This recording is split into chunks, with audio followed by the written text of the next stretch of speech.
Y con Gonzalo Hernández Licona, secretario ejecutivo del Consejo Nacional de Evaluación de la Política de Desarrollo Social, el Coneval, para hablar sobre los resultados de la pobreza en México al cierre de 2016. Le pedí que nos compartiera su lectura del informe sobre las estimaciones de pobreza en el país. Yo creo que a partir de los datos de pobreza 2010-16 hay varias lecturas. Una de ellas, déjame empezar con la más reciente, es que entre 14 y 16 hubo una reducción de la pobreza, tanto en porcentaje como en número, lo cual refleja cosas particulares de ese periodo que vale la pena resaltar, ¿no? Por ejemplo, una inflación muy baja en 15 y 16.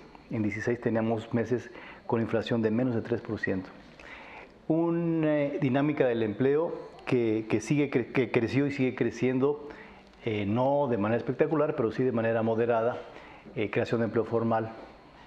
Y un segundo tema que tiene que ver con la política social, que el Coneval ha detectado y ha dicho desde hace tiempo, que es que parecería que a partir de que existe una medición de pobreza, que es muy precisa, muy clara de qué es lo que contiene, es más fácil poder coordinar esfuerzos de política pública adentro del gobierno federal y junto con los estados, por ejemplo. Entonces, tú sabes que la pobreza tiene que ver con niños que van a la escuela o no van a la escuela. Por lo tanto, pues, que la SEP se ponga las pilas para que haya niños en la escuela, o adultos que terminen su ciclo escolar, o en salud que haya más cobertura de Seguro Popular o de el IMSS o del ISSSTE. Entonces, uno sabe qué hacer, coordinar es mejor.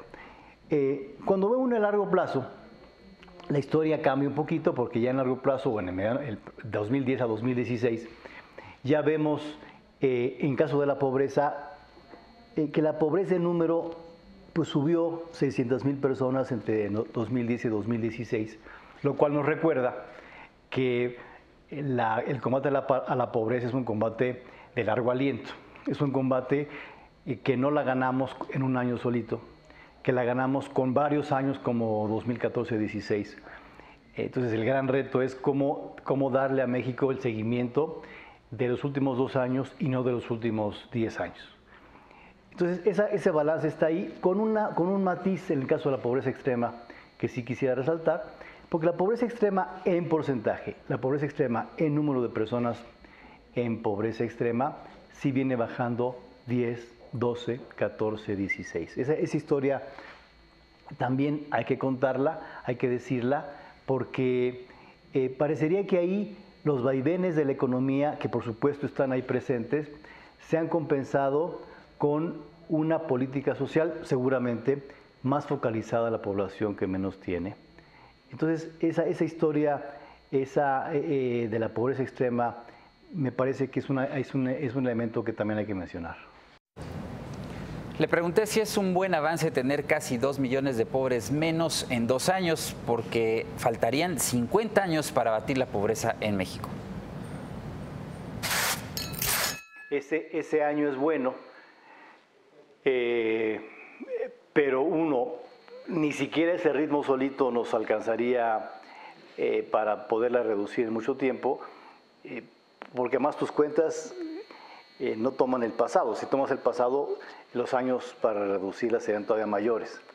Entonces sí, el gran objetivo del país de largo plazo es que haya muchos periodos como los 2014-16 que se combinaron este conjunto de cosas en lo económico y en lo social. Por supuesto, tenemos un reto de ahorita, en agosto de 17, cuando la inflación es el doble que hace un año. Entonces ya la perspectiva de que al menos en la primera parte de 2017 podamos ver el ritmo de 14-16, ese ya se canceló. Ojalá que la inflación, como dice el Banco de México, sí se reduzca a final de año o a principios de 2018 para retomar esa ruta del 14-16. Al secretario ejecutivo del Coneval le pedí hablar de los indicadores de carencias sociales, si hay mejoras ahí. Las carencias sociales se comportan mucho mejor que el ingreso, que es la otra parte de la medición. históricamente, desde el 90 uno ve los censos, ve las propias CENICS, y uno ve coberturas en piso firme, coberturas en agua potable, coberturas en electricidad. En la electricidad tenemos un faltante de menos de 1% en los hogares. Entonces, la cobertura básica ha crecido, seguramente se ha acelerado en los últimos años.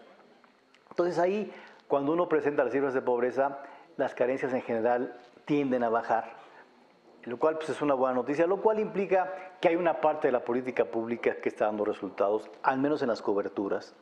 Y aquí hay dos cosas que decir complementarias a esa. Una, que el Coneval pone la alerta de que esa medición y esas carencias les falta calidad, les falta incluir la calidad de los mismos, les falta incluir la calidad de los servicios, la calidad de los servicios educativos y de salud.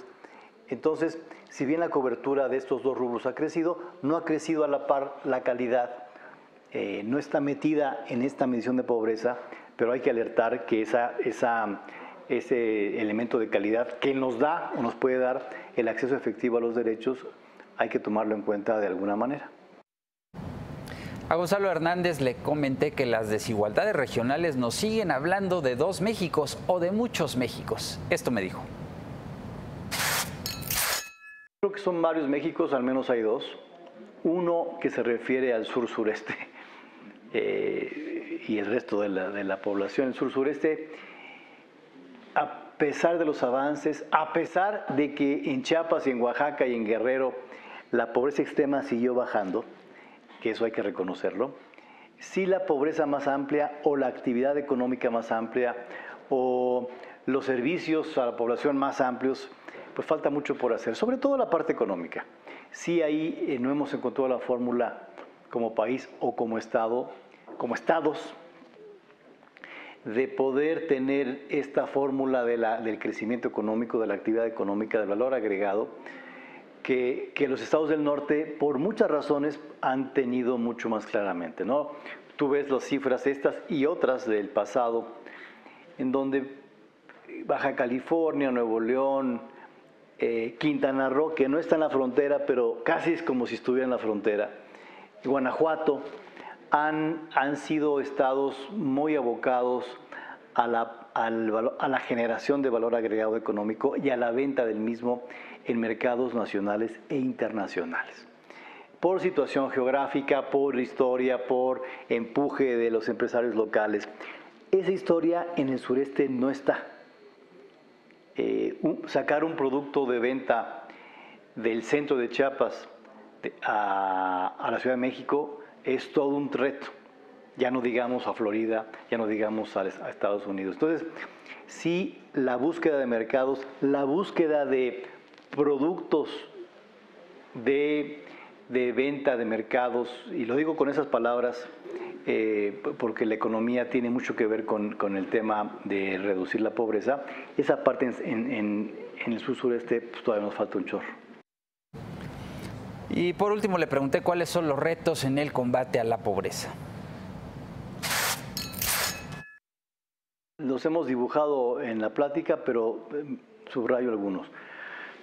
Creación de empleo, generación de valor y por lo tanto crecimiento económico como un reto del país en su conjunto, ya no solamente de Chiapas y Oaxaca y Veracruz y Guerrero, el país en su conjunto tiene que tomar la senda como país de ir agregando valor.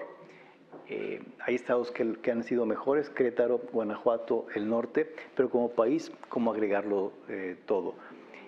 Dos, en el corto plazo la inflación, que nos está haciendo ahí cortocircuito con lo que veníamos ganando, por reducirla a los niveles pre-2017. Y la tercera, que tiene que ver con política social, que yo creo que ahí va dos velocidades, dos elementos. El continuar y reforzar la coordinación entre secretarías con los estados. Momento